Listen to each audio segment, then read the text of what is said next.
Hello friends, आज के इस वीडियो में हम कक्षा 10 एनसीईआरटी विज्ञान जिसका जो है अध्याय 5 जैव प्रक्रम का लेक्चर नंबर 4 होगा, जिसके अंतर्गत हम मानव परिवहन प्रणाली यानी ह्यूमन ट्रांसपोर्टेशन सिस्टम का अध्ययन करेंगे, जो प्रतियोगी परीक्षा व परीक्षाओं की दृष्टि से बहुत ही महत्वपूर्ण प्रश्न होने वाले हैं।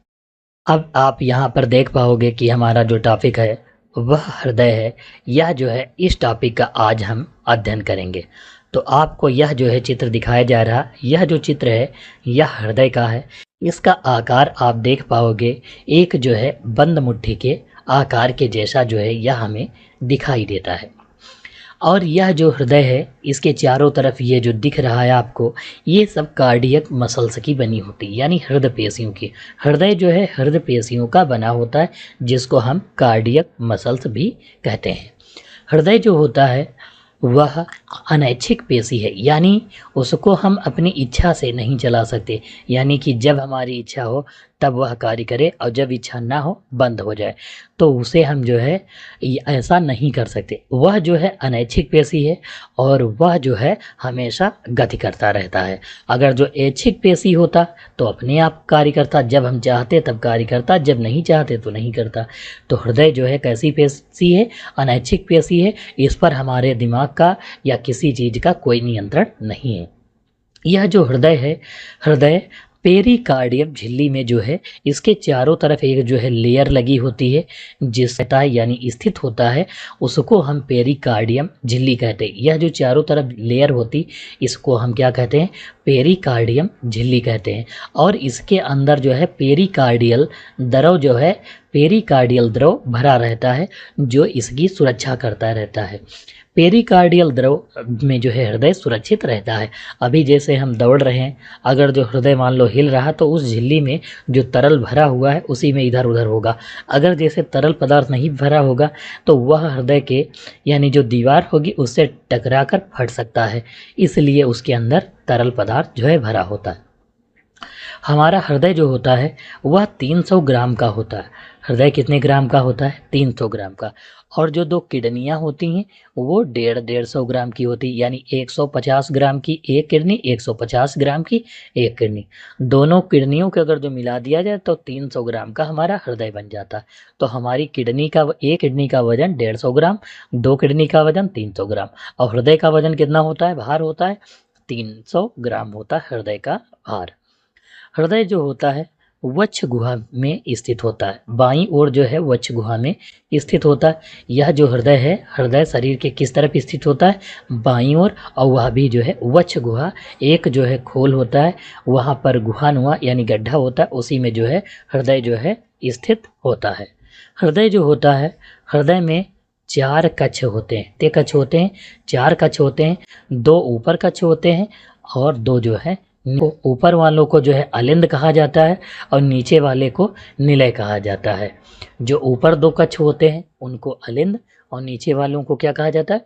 निलय कहा जाता है। हृदय का जो कार्य है इसके आधार पर हम जो है इसकी क्रियाविधि को समझेंगे। हृदय का पहला कार्य है कि रक्त का जो है शुद्धिकरण करना। रक्त का शुद्धिकरण फेफड़ों का है और फेफड़ों से शुद्ध रक्त प्राप्त करना हृदय का कार्य है। देखो, हृदय से जो है रक्त फेफड़ों में जाता है और फेफड़ों से फिर से रक्त जो है हृदय में आता है। तो यह जो है रक्त शुद्धिकरण कार्य किसका है? यह जो है फेफड़ों का कार्य है। शुद्ध रक्त को शरीर के कई विभिन्न जो है पंप करने का भी कार्य जो है किसका है? ये जो है हृदय का। और हृदय में जो जो कक्ष हैं उनका ही कार्य है शुद्ध रुधिर को शरीर के अन्य भागों तक भेजना। तीसरा कार्य है शरीर के विभिन्न भागों से अशुद्ध रुधिर, जो हम अशुद्ध रुधिर प्राप्त करते हैं वह जो है कहाँ आता है? हृदय में आता है और हृदय से शुद्ध होने के लिए भेजा जाता है। अशुद्ध रुधिर का यहाँ पर मतलब क्या है? अशुद्ध रुधिर का मतलब है डीऑक्सीजनेटेड, यानी कि ऑक्सीजन उसमें मिली हुई नहीं होती, कार्बन डाइऑक्साइड वगैरह मिली होती, जो फेफड़े में शुद्धिकरण होता है और कार्बन डाइऑक्साइड को जो है मुंह के रास्ते से जो है फिर से बाहर निकाल देता है फेफड़ा। चौथा कार्य अशुद्ध रक्त को जो है शुद्ध होने के लिए फेफड़ों में भेजना। यह जो है 4 कार्य। पहला कार्य रक्त का शुद्धिकरण फेफड़ों में होता है, वहाँ पर भेजना। दूसरा, रक्त शुद्ध रक्त को शरीर के विभिन्न भागों में पंप करना, ये पंप करने का भी कार्य हृदय का है। तीसरा है अशुद्ध रुधिर को जो है प्राप्त करना, ये भी कार्य है। और अशुद्ध रक्त को शुद्ध होने के लिए फेफड़ों में भेजना, यह भी जो है कार्य है। हृदय जो होता है, हृदय के चारों कार्यों को करने के लिए 4 कक्ष होते हैं। हृदय में कितने कक्ष होते हैं? 4। 2 ऊपर कक्ष होते हैं और 2 जो है नीचे कक्ष होते हैं। ऊपर वाला नीचे से जुड़ा हुआ कक्ष होता है और उनके बीच में जो है वाल्व लगे हुए होते हैं।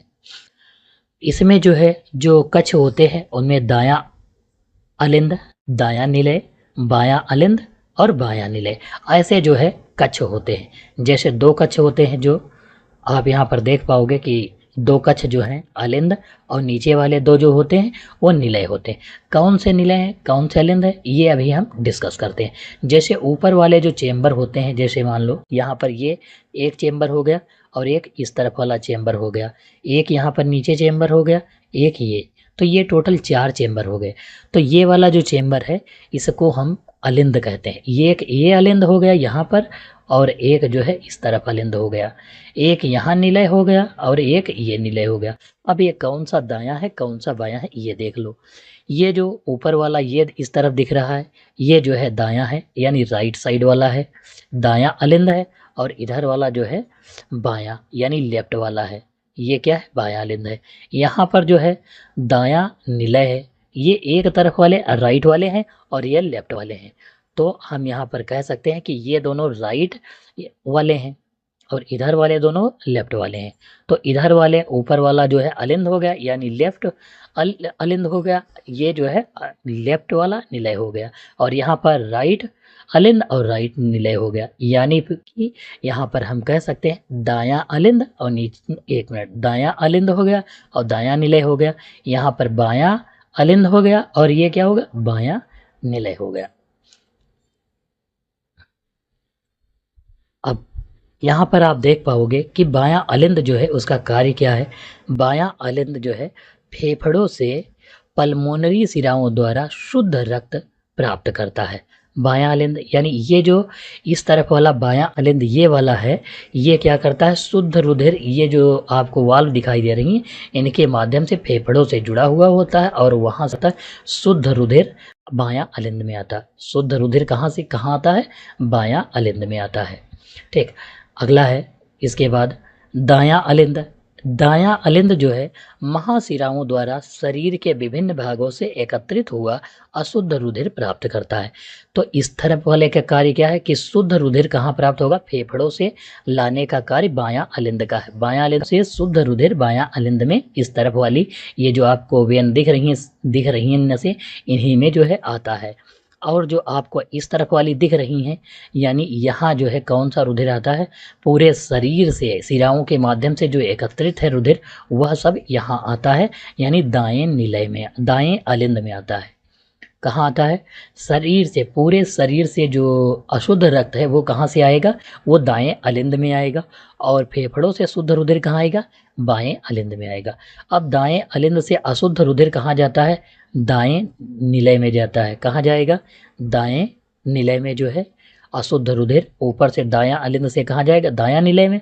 और यहाँ पर जो है जो भी चेंबर यानी जाने के लिए लगा हुआ है, यहाँ से जो है हृदय को चला जाएगा। यह जो है, एक मिनट, यह जो है फेफड़े में यहाँ पर एक नली लगी हुई होती है जो महाशिरा जिसको कहा जाता है, वह जो है अशुद्ध रुधिर को कहाँ ले जाएगी? फेफड़ों में ले जाएगी।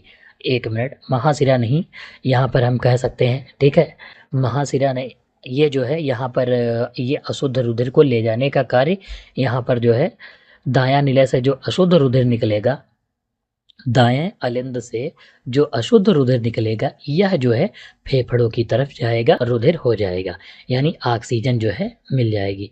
और यहाँ से जो बायां अलिंद शुद्ध रुधिर आया है, ये जो है कहाँ आएगा? दायां जो ये बायां निलय जो है यहाँ पर आएगा, बाएं निलय में आएगा।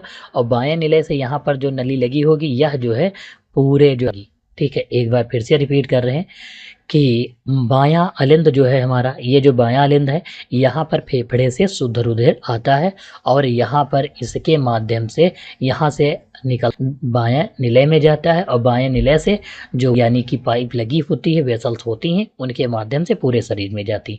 यहाँ पर जो है क्या है कि पूरे शरीर से जो अशुद्ध रुधिर आता है वह दायां अलिंद में आता है, दायां अलिंद से दायां निलय में जाता है और यहाँ से होते हुए फेफड़े में जो है पहुंच जाता है। इनके मध्य यानी दायां अलिंद और दायां निलय जो होता है, इनके मध्य जो है ट्राइकॉस्फेड वाल्व जो है पाए जाते हैं। एक बार यह जो है ऊपर से ये आप देख पाओगे, ये जो ऐसा दिख रहा है ये ट्राइकॉस्फेड वाल्व है। अभी जो है इसके बारे में भी बताया जाएगा आपको। हम यहाँ पर देख लेते हैं। फिर हमारा अगला पॉइंट, बाएं निलय से बायां निलय बाएं अलिंद से प्राप्त रुधिर को, यानी बायां अलिंद ये वाला हमारा इधर वाला हो गया, ये जो यहाँ से यहाँ बाएं निलय से प्राप्त रुधिर को पूरे शरीर में पंप करता है। कहाँ भेजता है? पूरे शरीर को। ये वाला जो है बायां निलय पूरे शरीर में पंप कर देता है। दायां निलय अब देख लेंगे। दायां निलय जैसे है वो दायां अलिंद से प्राप्त अशुद्ध रक्त को जो है क्या करता है? शुद्धिकरण के लिए फेफड़े में भेजता है, यानी दायां अलिंद। ये जो दायां अलिंद है ये जो है दायां निलय में भेजेगा और यहाँ से फेफड़े में शुद्धिकरण के लिए जाएगा। बाएं निलय और जो है बाएं अलिंद, बायां वाला आप देख लेते हैं। यहाँ पर ये जो बायां अलिंद दिख रहा है, बायां अलिंद और बायां निलय है, इनके बीच जो है कॉस्पेड जो है वाल्व लगा होता है। बाईकास्पेड वाल्व के द्वारा ये दोनों चेंबर अलग होते हैं। ये आप यहाँ पर देख पाओगे कि ये जो लगे हुए हैं ये बाईकास्पेड वाल्व हैं। दायां निलय और दाईं अलिंद के भी ट्राइकॉस्फेड वाल्व लगे होते हैं। ये आप यहाँ पर देख पाओगे, ये कौन से वाल्व हैं? ट्राइकॉस्फेड वाल्व लगे होते हैं, जिनके द्वारा दायां अलिंद और दायां निलय अलग होता है। एक बार फिर से रिपीट कर रहे हैं, बायां अलिंद और बायां निलय किसके द्वारा अलग होता है? बाईकास्पेड वाल्व के द्वारा। और दायां अलिंद और दायां निलय जो है ट्राइकॉस्फेड वाल्व के द्वारा अलग होते हैं। अब हम देखते हैं ब्लड प्रेशर। ब्लड क्या होता है? ब्लड प्रेशर का मतलब क्या होता है? रक्त का दाब। ब्लड यानी रक्त दाब होता है। आप यहाँ पर बीपी, इसको शॉर्ट में बीपी चेक करने, बीपी भी कहा जाता है ब्लड प्रेशर। तो बीपी चेक करने की यह जो है मशीन है। आप देख पाओगे कि ब्लड प्रेशर आखिर होता क्या है, ये हम देखते हैं कि शरीर में जो रक्त है जिस दबाव के साथ बहता है उसे हम रक्त दाब कहते हैं। रक्त दाब का मतलब क्या होता है? शरीर में रक्त जिस दबाव के साथ बहता है, रक्त कहाँ बहता है? धमनियों में बहता है, तो उसको हम क्या कहते हैं? रक्त दाब कहते हैं। शरीर में रक्त जिस दबाव के साथ बहता है उसको रक्त दाब कहते हैं। सामान्य मनुष्य का रक्त दाब जो होता है 120 से 80 mmHg होता है, यानी 120 और 80। इसका मतलब क्या है? 120 का मतलब है डायस्टोल और 80 का मतलब है सिस्टोल। यह जो है 120 और 80 होना चाहिए। अगर जो इसे 120 से ऊपर है यानी आपका डायस्टोल बढ़ रहा है, बीपी बढ़ रहा है, ब्लड प्रेशर। 80 का मतलब क्या है? जिसे अब हम आपको बताते हैं। 120 ऊपर का मतलब क्या? हृदय जो पंप करता है रुधिर उसको हम डायस्टोल कहते हैं और वह कितना होना चाहिए? 120। और सिस्टोल का मतलब है 80, यानी कि सिराएं जो हैं रुधिर को वापस लाती हैं जिस स्पीड से, उसको हम सिस्टोल कहते हैं। वह कितना है? 80। तो 120/80 जो है नॉर्मल मनुष्य का होता है। यह रक्त दाब जो है किसके द्वारा चेक करते हैं? स्फिग्मोमैनोमीटर के द्वारा। यह जो आपको मशीन दिखाई जा रही है इसका नाम है स्फिग्मोमैनोमीटर, इसको कहते हैं। जब ब्लड प्रेशर बढ़ जाता है यानी बीपी बढ़ जाता है, 120 से ज़्यादा हो जाता है, तो उसको हम हाइपरटेंशन कहते हैं। और बीपी कितना होगा? 140, और ये कितना हो जाएगा? 90 हो जाएगा। जब बीपी बढ़ा हुआ होगा तब यह कंडीशन हो सकती है। यह 120 प्लस जो है हो सकता है, उसको कहेंगे क्या? हाइपरटेंशन। ब्लड प्रेशर जो होता है जब हाई हो जाएगा तो उसको घटाने के लिए एटिनॉल एक दवा होती है जिसका जो है प्रयोग किया जाता है। बीपी को घटाने के लिए किसका प्रयोग करते हैं? एटिनॉल का। और जब ब्लड प्रेशर जो है घट जाता है तो उसको हाइपोटेंशन कहते हैं। जब बीपी बढ़ जाता है तो हाइपरटेंशन, और जब बीपी घट जाता है तो उसको हाइपोटेंशन कहते हैं। हाइपोटेंशन जो होता है यानी 120 था पहले सामान्य मनुष्य का, और ये जब कम होगा तो कितना? 90 से 60 हो जाएगा, यानी 90 डायस्टोल और 60 जो है क्या? सिस्टोल हो जाएगा। ठीक है, तो बीपी जब बढ़ेगा तो हाइपरटेंशन और जब घटेगा तो हाइपोटेंशन कहते हैं। अब हम देखते हैं उत्सर्जन। हमारा जो शरीर है उत्सर्जन अंग कौन कौन से हैं उसके बारे में थोड़ा सा जानते हैं। पहले यह जो है किडनी दिया हुआ है, यह जो है यह भी एक उत्सर्जन करने वाला अंग है, यानी कि इसमें क्या होता है, यूरिया को जो है फ़िल्टर किया जाता है।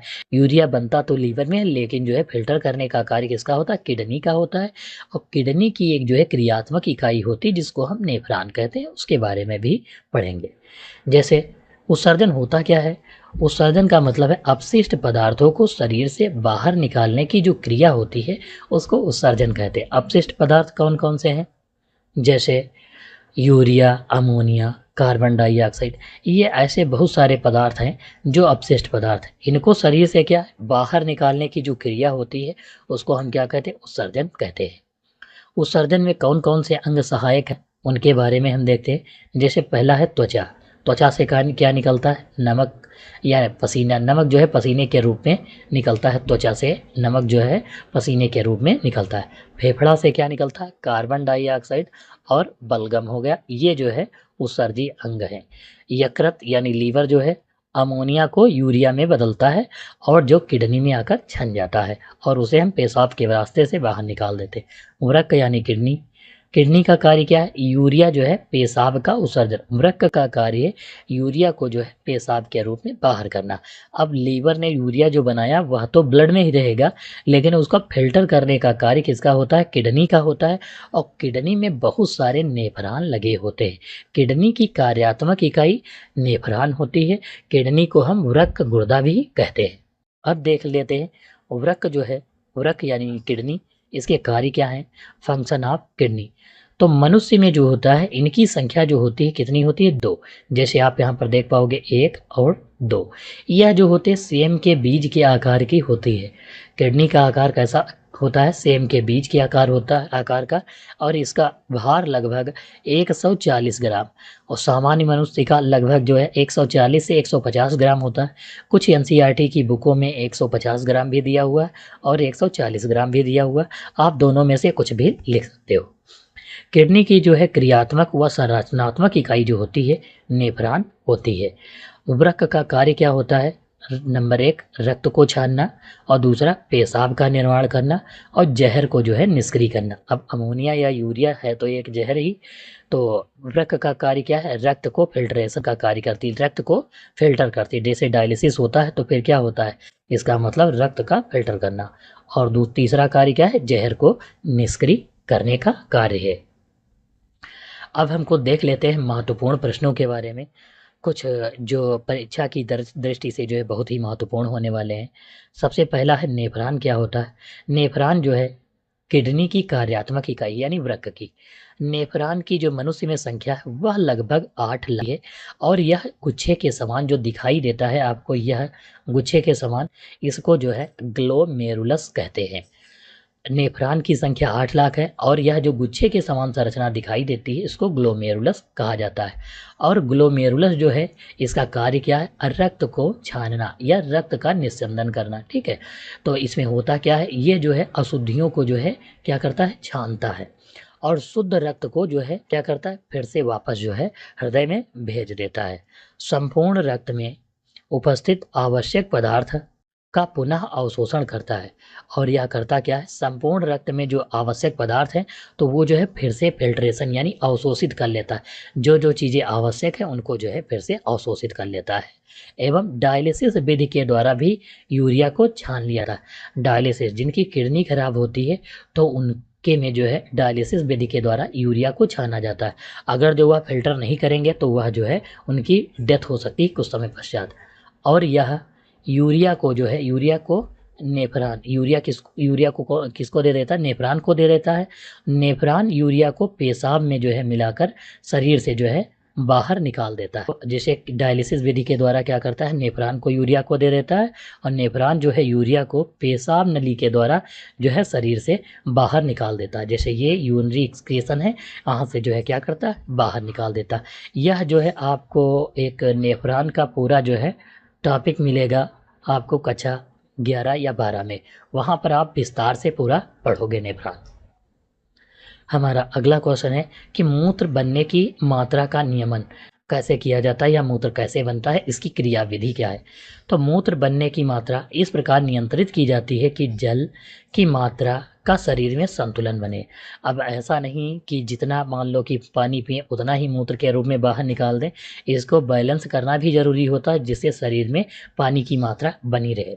जल की बाहर निकालने वाली मात्रा इस बात पर निर्भर करती है कि उसे कितना विलेय वर्णक और पदार्थ उत्सर्जित करना है। मूत्र जब निकलता है यानी कि उत्सर्जित करते हैं तो उसकी जो है क्वांटिटी यानी मात्रा यह भी निर्भर करता है कितने हम विलेय पदार्थ को उत्सर्जित कर रहे हैं। अब पता चले कि यूरिया ज़्यादा है, पानी कम है तो फिर जो है आपकी पेशाब नली में जो है दिक्कत हो सकती है। इसलिए उसकी मात्रा बहुत ही आवश्यक है। अतिरिक्त जल का व्रत वृक्क यानी ये वृक्क होगा, ठीक है। अतिरिक्त जल का वृक्क जो है क्या कर लेता है, ज़्यादा जो जल होगा उसका पुनरावशोषण कर लिया जाता है, पुनः जो अपनी तरफ खींच लिया जाता है और उसका जो है पुनः उपयोग कर दिया जाता है। तो जो जल होता है वह मतलब जो है नियंत्रित करने का भी कार्य करता है शरीर में, जिससे संतुलन बना रहे और ऐसा ना हो कि बहुत सारा जल जो है हम पेशाब के रास्ते से बाहर निकाल दें और उसको जो है फिर से उत्सर्जित कर लेता है। और यह उसकी मात्रा पर निर्भर करता है कि इसमें विलेय पदार्थ कितने हैं, यूरिया या फिर अमोनिया कितने हैं। इसमें जो है मूत्र में जो है जल जो होता है 95% और यूरिया जो होती है 2% होता है। मूत्र में जो है रंग जो होता है उसका पीला यूरोक्रोम के कारण होता है और गंध जो है किसके कारण आती है, अमोनिया के कारण आती है। हमारा अगला क्वेश्चन है कि हमारे शरीर में हीमोग्लोबिन की कमी के जो है क्या परिणाम हो सकते हैं। तो सबसे पहले हम देख लेते हीमोग्लोबिन का कार्य क्या है। ऑक्सीजन से जब हीमोग्लोबिन जुड़ती है, ऑक्सीजन से हीमोग्लोबिन ऑक्सीजन का परिवहन करती है हीमोग्लोबिन, तो जुड़ती है तो क्या बनाती, ऑक्सी हीमोग्लोबिन बना लेती है, ऑक्सी हीमोग्लोबिन जो है बनाती है। और यह जो है ऑक्सीजन शरीर के विभिन्न अंगों तक हीमोग्लोबिन के माध्यम से पूरे रक्त से पहुंच जाती है कोशिकाओं तक और जलने के पश्चात जो है एनर्जी जो है शरीर को प्राप्त होती है। अगर जो हीमोग्लोबिन कम होगा तो इसका मतलब क्या है कि ऑक्सीजन का परिवहन नहीं हो पाएगा, ठीक है। तो अगर शरीर में हीमोग्लोबिन की कमी होगी तो रोग कौन सा होगा, रक्ताल्पता रोग जो है हो जाता है। और यह जो है श्वसन के लिए बहुत ज़्यादा आवश्यक है क्योंकि ऑक्सीजन की पूर्ति नहीं होगी। ऑक्सीजन जब हीमोग्लोबिन कम होगा तो ऑक्सीजन की पूर्ति नहीं होगी, जिससे शरीर में जो है थकान महसूस होगी और भार में कमी हो जाएगी, शरीर पीला पड़ जाएगा और कमजोरी जो है महसूस करने लगेंगे। अगला क्वेश्चन हमारा है कि हमारे शरीर में वसा का पाचन कैसे होता है, यह प्रक्रम जो है कहाँ होता है। तो वसा का पाचन जो है छोटी आंत में होता है। छोटी आंत आप यहाँ पर देख पाओगे कि ये जो शरीर की सबसे बड़ी आंत जो होती है छोटी आंत होती और छोटी आंत में जो है वसा का पाचन होता है। हमारे शरीर में वसा का पाचन जो है छोटी आंत में होता है। छोटी आंत वसा जो है बड़ी बड़ी गोलिकाओं के रूप में उपस्थित होता है और जिसके ऊपर एंजाइम का कार्य करना मुश्किल हो जाता है और यकृत द्वारा स्रावित पित्तरस और उन्हीं छोटी गोलिकाओं के रूप में तोड़ देता है। जो पित्तरस होता है, पित्तरस क्या करता है, जो वसा होता है जैसे ये वसा है तो इसको छोटी छोटी टुकड़ों में तोड़ देता है जिससे उसका जो है पाचन जल्दी से हो जाए, जिससे एंजाइम की क्रियाशीलता और उसकी जो है क्या होती है, एंजाइम की क्रियाशीलता बढ़ जाती है जिसे वसा का कण कहते हैं। इसे क्या कहते हैं, वसा का इमल्सीकरण। ये हमारा यकृत है, यहाँ से जो रावित होता है कौन सा रस, यकृत से पित्तरस रावित होता है। यहाँ पर एक जो पत्ती जैसी संरचना होती है उसे अग्न्याशय कहते हैं, उससे अग्न्याशयी रस रावित होता है। जो पित्तरस रावित होता है वह छोटी आंत में मिलता है। छोटी आंत में जो है कांटे जैसी जो संरचना होती है, विलाई जो है यहीं पर लगे हुए होते। तो वसा का पाचन हमारी किस आंत में होता है, छोटी आंत में। सबसे बड़ी आंत यानी कि हमारे शरीर की सबसे बड़ी जो आंत है वह छोटी आंत है। अगला हमारा क्वेश्चन है कि धमनी और सिरा जो है इसमें जो है अंतर क्या है। धमनियाँ क्या होती है, सिरा क्या होते हैं, इसके बारे में हम जान लेते हैं। धमनी जो होती है रक्त को जो है हृदय से पूरे शरीर में ले जाती। धमनी जो होती है वो क्या करती है कि रक्त को हृदय से यानी हार्ट से शुद्ध रुधिर जो है पूरे शरीर में जो है ले जाएंगी। जबकि सिरा जो है, सिरा का कार्य क्या कि पूरे शरीर से रक्त को जो है हृदय की ओर लाती। यानी इसका कार्य क्या है, पूरे शरीर से रक्त को हृदय में ले जाती है, हम कह सकते हैं। धमनी हृदय से पूरे शरीर में और जो सिरा है वह जो है शरीर से हृदय की ओर ले जाती। जितनी धमनियां होती सभी में शुद्ध रक्त बहता है, जबकि पल्मोनरी धमनी को छोड़कर पल्मोनरी धमनी में जो है अशुद्ध रक्त, यहाँ धमनी लिख लेना, पल्मोनरी धमनी में अशुद्ध रक्त बहता है। धमनियां जितनी भी धमनियां हैं उसमें सारे सभी में शुद्ध रुधिर बहता है, जबकि पल्मोनरी धमनी में जो है अशुद्ध रुधिर बहता है। सिराओं में जो है सभी सिराएं जितने हैं उनमें अशुद्ध रुधिर बहता है, केवल पल्मोनरी सिरा को छोड़कर पल्मोनरी सिरा जो है उसमें जो है शुद्ध रुधिर बहता है। और सिराओं में कैसा वैसे रुधिर बहता है? अशुद्ध रुधिर बहता है। धमनी की दीवारें जो होती मोटी व लचीली होती। धमनी की दीवारें जो होती मोटी क्योंकि उनको ब्लड को प्रवाहित करना है, पूरे शरीर में ले जाना है, तो जब लेकर जाएंगी अगर अधिक प्रेशर होगा तो दीवारें फट सकती हैं, इसलिए धमनियों की दीवारें जो होती मोटी और लचीली होती, जबकि सिराओं की दीवारें जो होती हैं वो पतली होती क्योंकि वापस ब्लड को लाना है, तो वो जो है आराम से धीरे धीरे पूरे शरीर का रुधिर जो है वापस ले आएंगे, तो उसकी दीवारें पतली और जो है कम लचीली होती हैं। धमनियों में जो है रक्त अधिक दबाव के साथ बहता है। अभी आपको बताए थे कि अब इसका मतलब क्या है कि ये जो डायस्टोल है इतनी स्पीड से ले जा रही, 80 या का मतलब क्या वापस लेकर आ रही। और सिराओं में क्या होता है, रक्त जो है कम दबाव के साथ बहता है, इसमें कोई ज़्यादा प्रेशर की आवश्यकता नहीं होती, पीछे से आराम से सिराएं जो है शुद्ध रुधिर लेकर आती रहती है। अगला है हमारा वायवीय तथा अवायवीय श्वसन में जो है अंतर क्या है। वायवीय और अवायवीय श्वसन। वायवीय श्वसन में क्या है, यह ऑक्सीजन की उपस्थिति, वायवीय श्वसन जो होता है ऑक्सीजन की उपस्थिति में होता है, जबकि अवायवीय श्वसन जो है ऑक्सीजन की अनुपस्थिति में होता है। वायवीय श्वसन में जो है ग्लूकोज का, इसमें जो है वायवीय श्वसन में ग्लूकोज जो होता है, ग्लूकोज C6H12O6 जो होता है, C6H12 उसका पूर्ण विखंडन होता है। ग्लूकोज जो होता है यह ऑक्सीजन के साथ जलता है, कार्बन डाइऑक्साइड जल और ऑक्सीजन जो है बनाता है, यानी ग्लूकोज का वायवीय श्वसन में पूर्ण ऑक्सीकरण होता है, जबकि अवायवीय श्वसन में जो है ग्लूकोज का अपूर्ण ऑक्सीकरण, यानी इसमें पूर्ण ऑक्सीकरण ग्लूकोज का नहीं होता। यह जो ग्लूकोज का फार्मूला C6H12O6 यह याद रखना, परीक्षा में पूछा जा सकता है। वायवीय श्वसन जो होता है कोशिका द्रव्य यानी साइटोप्लाज्म और माइटोकॉन्ड्रिया में होता है। कोशिका द्रव्य वायवीय श्वसन के अंगों में होता है, कोशिका द्रव्य और माइटोकॉन्ड्रिया। माइटोकॉन्ड्रिया को पावर हाउस, कोशिका का पावर हाउस जो है कहा जाता है। ठीक है, तो वायवीय श्वसन किसमें होता है, कोशिका द्रव्य और माइटोकॉन्ड्रिया में, जबकि अवायवीय श्वसन जो होता है वह साइटोप्लाज्म यानी कि कोशिका द्रव्य में ही केवल होता है। तो इसमें याद रखना कि वायवीय श्वसन जो होता है कोशिका द्रव्य और माइटोकॉन्ड्रिया में होता है, जबकि अवायवीय श्वसन जो है कोशिका द्रव्य में होता है।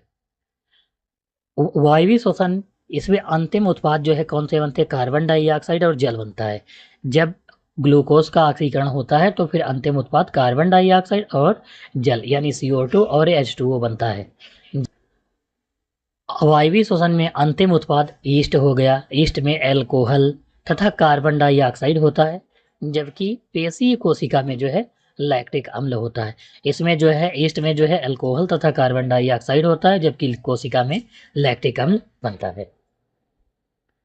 अगला है क्वेश्चन, जाइलम तथा फ्लोएम में क्या अंतर है। जाइलम तथा फ्लोएम में पदार्थों के वहन में जो है अंतर क्या है। तो जाइलम का कार्य क्या होता है, जाइलम जो होता है एक तरीके से जाइलम के बारे में, जाइलम जो है एक निर्जीव ऊतक है, यह जो है जीवित नहीं होता। इसी के आधार पर जैसे पानी ले जाइलम, जा से जाइलम और फा से फ्लोएम होता है, तो जा से जाइलम यानी जल का संवहन, फा से फ्लोएम यानी फूड यानी भोजन का संवहन। तो जाइलम कैसा ऊतक है, निर्जीव ऊतक है, और जबकि फ्लोएम जो है सजीव, संजीव नहीं सजीव ऊतक है। फ्लोएम कैसा ऊतक है, सजीव ऊतक है। जाइलम यह जड़ों से जल घुले हुए लवणों को पत्तियों तक जो है पहुंचाता है। जाइलम का कार्य क्या है, जड़ से जल और घुले हुए लवण को पत्तियों में जो है पहुंचाने का कार्य है। दूसरा जो है फ्लोएम का, पत्तियों में जो शर्करा को पौधे के विभिन्न भागों तक, फ्लोएम से हम याद रखेंगे फूड का संवहन, फा से फ्लोएम, फा से फूड। जाइलम जल का संवहन, फ्लोएम फूड का संवहन करता है।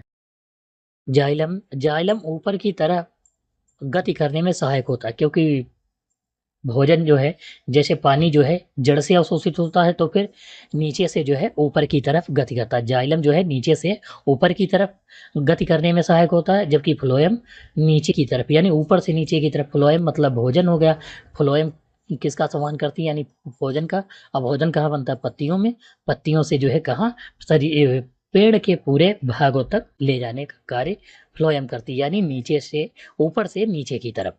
और नीचे से ऊपर यानी ऊपर। देखो यहाँ पर जाइलम का मतलब क्या है कि जाइलम ऊपर की तरह गति करता है, यानी नीचे से ऊपर की तरह, और फ्लोएम जो है ऊपर से नीचे की तरफ, इसीलिए लिखा है नीचे की तरफ गति करता है।